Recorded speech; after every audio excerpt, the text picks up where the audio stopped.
Hello, my friends. I am Advocate Shekhar Terwadkar. I have been practicing law for last 40 years, and we have got specialized focus on the medico-legal complications and medico-legal matters.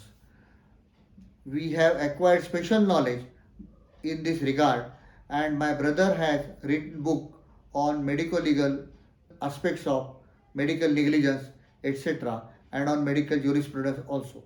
Therefore, I feel it necessary to have direct heart to heart talk with my doctor friends so that they can take abundant precaution to protect themselves from nasty, false, and wrong prosecutions and wrong cases of torts or consumer cases.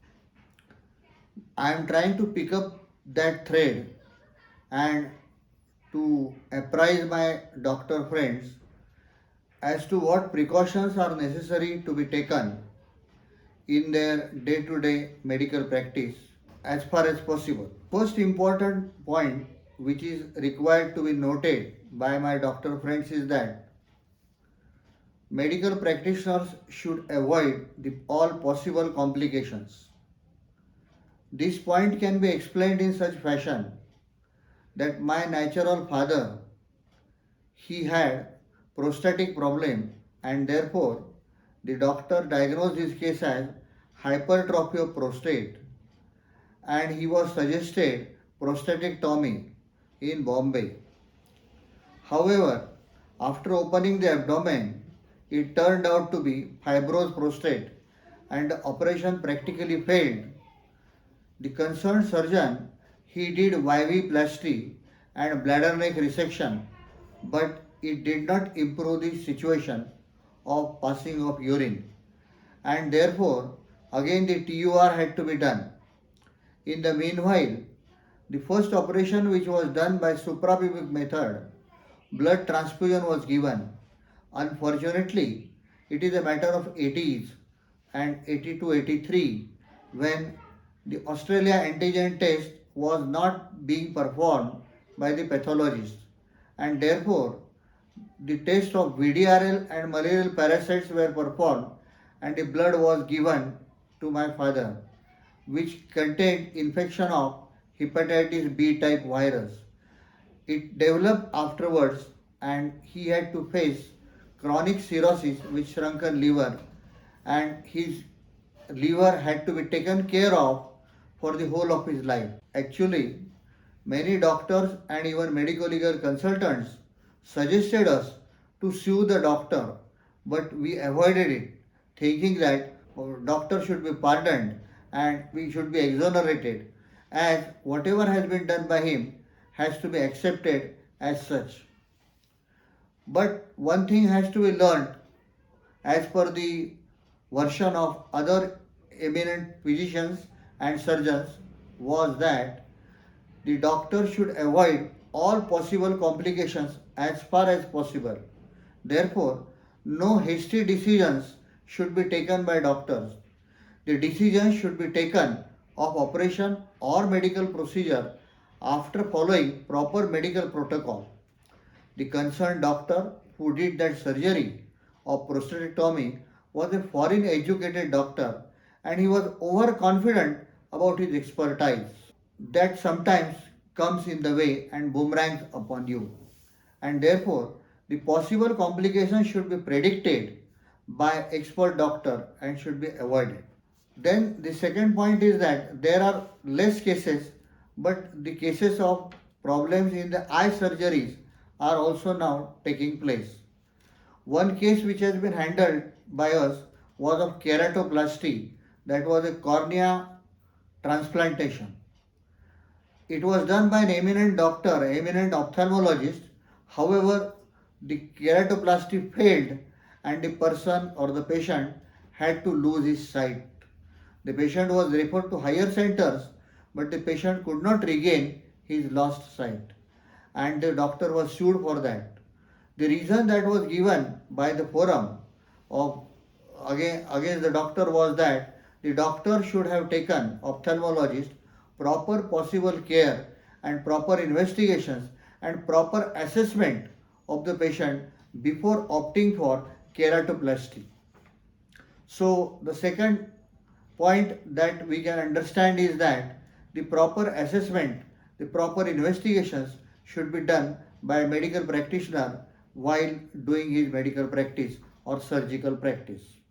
Then there is the third case is of ROP, which is again related to eye, retinopathy of prematurity. This case, in this case, we have tried to consult, we have tried to apprise the doctor as to what are the problems. However, we feel that the doctor has taken abundant precaution, but ultimately, due to ROP, that is retinopathy of prematurity, the baby, newly born baby, prematurely born, has lost sight, and that has created, in fact, sympathy in the mind of the judge also.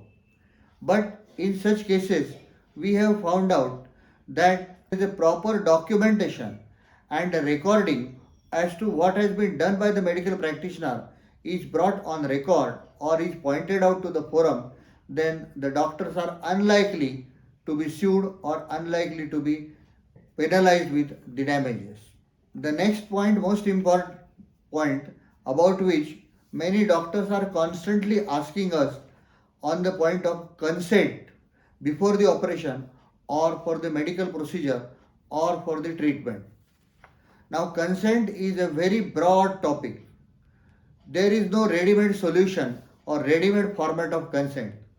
Each and every consent has to be very much informed in the sense that while obtaining the concerned patient should be apprised of the entire information, likely consequences of the operative procedure, the risks involved, etc. And he should be convinced that the procedure would sometimes be troublesome for him also. If you are not sure about it, then you should not opt for that particular procedure or particular operation. Moreover, most important point is that the medical protocol will have to be stuck up. The medical protocol should never be avoided. In one case, there were gallstones and there were inflamed gallstones in the gallbladder of that patient, and he had to be operated. It was a planned surgery. There was no emergency as such. So the emergency benefits which are available to a medical practitioner were not available in that case. After trying to remove the gallstones, the concerned surgeon thought that the gallbladder should be removed, and he did the cholecystectomy instead of removal of gallstones, and the doctor concerned, the surgeon concerned, had to pay the compensation to the tune of rupees 10 lakh rupees for removing gallbladder instead of removing gallstones, and without obtaining consent for removal of the gallbladder itself. The doctors are exonerated if the doctors are taking some emergency measures, because the life of the patient is of utmost significance. A doctor is not supposed to avoid his duties. A doctor is supposed to accept the patient and use his expertise to the extent it is possible for him in cases of emergency. In case of emergency, a doctor gets protection because the action taken by doctor is done by him in good faith, and therefore even the Indian Penal Code gives him the adequate protection and he cannot be prosecuted. In this regard, actually, Honorable Supreme Court has laid down case law which is of paramount importance in Jacob Matthews case, popularly known as Jacob Matthews case.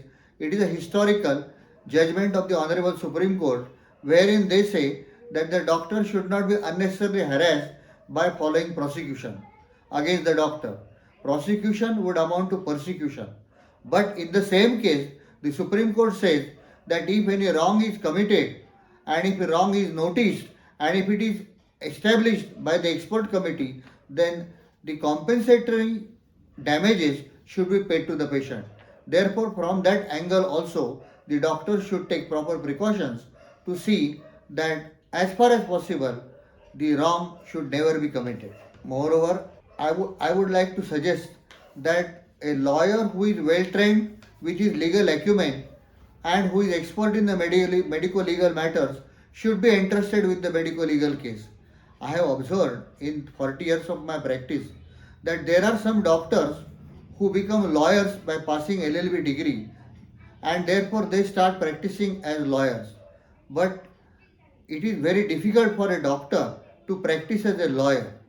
Everyone who is expert in his field should be allowed to do his own job.